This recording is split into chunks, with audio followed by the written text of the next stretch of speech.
Sir एक बार नाम बता दें। Doctor SP Sharma, chief economist and deputy secretary. Chamber में जो है विकसित भारत को लेकर प्रेस कॉन्फ्रेंस क्या है?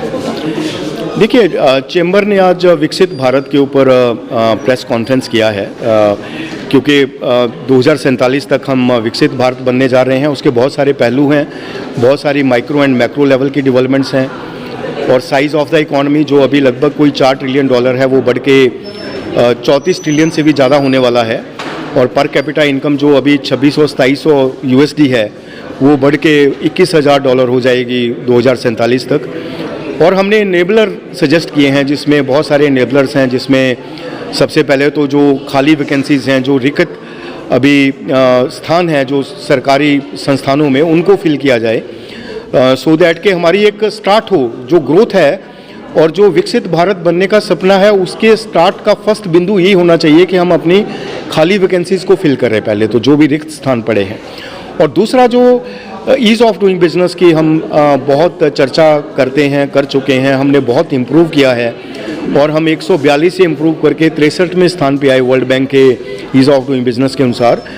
पर आगे हम ये सलाह देते हैं कि फैक्ट्री लेवल पे ईज़ ऑफ डूइंग बिजनेस हो, फैक्ट्रीज़ में ईज़ ऑफ डूइंग बिजनेस हो, जो फैक्ट्रीज़ में कारोबारी हैं, जो फैक्ट्रीज़ में वर्कफोर्स है, उनको ईज़ ऑफ डूइंग बिजनेस का एहसास होना चाहिए।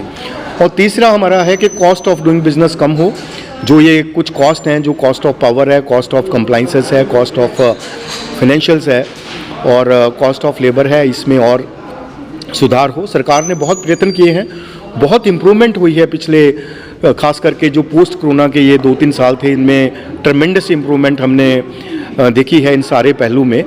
तो आगे इनको सुदृढ़ करने के लिए, एक विकसित भारत बनने के लिए, हमें इनके ऊपर और दृढ़ निश्चय से विचार करना होगा और उनको इम्प्लीमेंट करना होगा ग्राउंड लेवल पे, कि हम विकसित बनने की जो आशा रखते हैं, वो हमारा सपना जो है वो साकार हो, और हम एक विकसित भारत 2047 तक बन पाएँ। और जिसके ये जो पहलू हैं, जो 10 बिंदु हमने सजेस्ट किए हैं, जिसमें एक एम्प्लॉयमेंट क्रिएशन का है, जो हम बार बार कहते हैं कि जो खाली वैकेंसीज़ हैं उनको फिल किया जाए, तो उससे आगे जो ग्रोथ है और ज़्यादा सुदृढ़ होगी। और ख़ास करके जो हेल्थ और एजुकेशन में जो फिजिकल आउटकम्स हैं, खास करके जो हॉस्पिटल्स बिल्ड करना, स्कूल बिल्ड करना, उनके ऊपर ख़ास ध्यान हो कि कोई भी एरिया ऐसा ना हो जहाँ पे कोई स्कूल या कोई डिस्पेंसरी या कोई हेल्थ सेंटर जो है अवेलेबल नहीं है। तो हमने सरकार को 10 एनेबलर्स भी बताए हैं, और जो 10 पहलू हैं जिनकी वजह से हम विकसित भारत बनने जा रहे हैं, वो भी हमने सजेस्ट किए हैं, और हमने सजेशंस भी दी हैं कि जिनके ऊपर ख़ास तौर पे विचार करना चाहिए, और जिनकी वजह से हम 2047 तक विकसित भारत बनेंगे। सर, जिस तरीके से देखा जा रहा है, नौकरी अभी तक काफ़ी किन इसमें खाली है?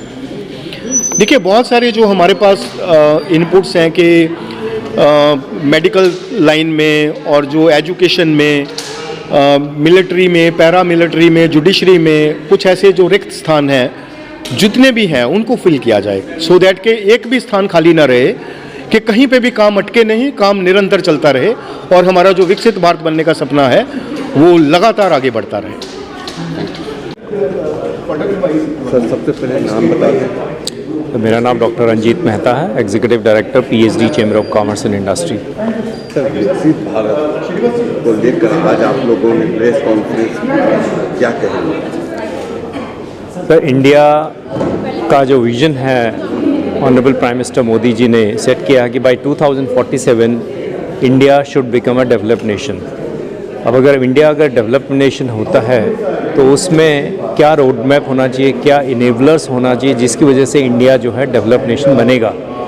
हमारा ये मानना है, इस पूरे जो डेवलप्ड नेशन जो विकसित भारत यात्रा है, इसके कोर में है कि ईज़ ऑफ डूइंग बिजनेस, कि अगर ईज़ ऑफ डूइंग बिजनेस हमारी रैंकिंग बढ़ेगी, और हम लोग इनेबलिंग इन्वायरमेंट क्रिएट कर रहे हैं इंडिया में, जिससे कि maximum best manufacturers all over the world से आकर के इंडिया में अपनी सप्लाई चेन को इस्टेब्लिश करें, जिससे कि हमारा मैन्युफैक्चरिंग पुश बढ़ेगा, और India becomes global supplier for various products apart from China. तो ये हमारा विजन है, जिसमें कि बाय 2047 अगर हमें डेवलप्ड नेशन बनना है, तो हमारी जो इकोनॉमी है कम से कम अराउंड 35 ट्रिलियन होनी चाहिए। तो उसके लिए जो रोड मैप है हमारा, जो ग्रीन ट्रांजिशन जो चल रहा है एनर्जी में, मैन्युफैक्चरिंग पुश है, और इस पूरे ग्रोथ स्टोरी के कोर में हमारी सस्टेनेबिलिटी होगी, क्योंकि जो आने वाला टाइम है हमें सस्टेनेबल होना पड़ेगा। इवन जो हमारी ग्रोथ होगी वो सस्टेनेबल होनी चाहिए, जिससे कि सस्टेनेबिलिटी हमारा बेसिक फंडामेंटल फैल्क्रम होगा आने वाले टाइम में। सर, जिस तरीके से इकोनॉमी की बात हो रही है, क्या देखते हैं कि 10 साल में कितनी इकोनॉमी बढ़े या देखिए, जो अभी हमारी रिपोर्ट में बोला है कि हमें कम से कम जो है इंडिया 7% प्लस ग्रो करेगा आने वाले 10 साल तक। तो इसलिए बाय 2047 हमें एक्सपेक्ट कर रहे हैं करीब $34.7 ट्रिलियन की इकोनॉमी इंडिया बनेगी। उस पर मैन्युफैक्चरिंग का बहुत बड़ा योगदान रहेगा। मैन्युफैक्चरिंग सेक्टर स्पेशली हमारे MSME जो है, इंडिया में मोर देन 65 मिलियन MSMEs हैं, उनका कंट्रीब्यूशन इस इकोनॉमी में बहुत होने की उम्मीद है। और जिस तरीके से दुनिया बदल रही है, जिस तरीके से हमारा इंटरनेट और AI का इंटरवेंशन बढ़ता जा रहा है और सस्टेनेबिलिटी की तरफ दुनिया बढ़ रही है, तो मैं समझता हूँ कि manufacturing push with sustainable agriculture practices, जो कि हमारे पूरे किसान भाइयों को सबको जो है लानी पड़ेगी। और यही जो हमारा जो डेमोग्राफिक डिविडेंड है, इंडिया की जो पॉपुलेशन है, इंडिया जो है यंगेस्ट कंट्री है, और जो हमारा डेमोग्राफिक डिविडेंड है, आई थिंक दैट हमें इसमें इनकैश करना चाहिए। और ये हमारा मेजर जो है पॉइंट रहेगा ग्रो करने के लिए बाय 2047।